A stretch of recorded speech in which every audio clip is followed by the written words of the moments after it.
Bakit pa sikreto? Bakit ginagawa kay Danao? Bakit ginagawa sa ating lahat? Pagtatakip sa pagnanakaw nila.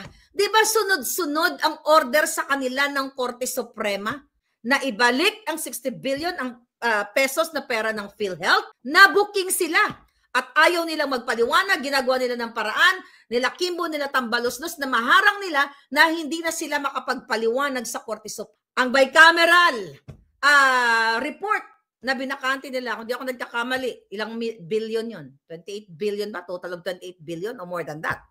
Ano ang sabi sa petisyon na petition for certiorari and prohibition ni Kong Ongab at ni Senator ninyo, future Senator, number 56, Attorney Vic Rodriguez? Ano ang kasabi ng Korte Suprema, di ba? Magpaliwanag kayo. PhilHealth, ibalik ninyo. 5,500 flood control, ayaw niyong pag-usapan ng Congress, ng Senado. Wala na, nabura na lang. Yung bridge na nalaglag dyan, na natumba dyan, o nalaglag, o nasira, na nagpapaka-engineer si Bangag. Ang krimen, yung kidnapping na sinasabi ko sa inyo, nung bata at yung kidnapping ng mother, ng dalawang minor age, di ba? Anak ni distressed mother ni Sheena from Turkey dahil pinacilitate o nag-fabricate ng mga kasinungalingan itong bangag na gobyerno.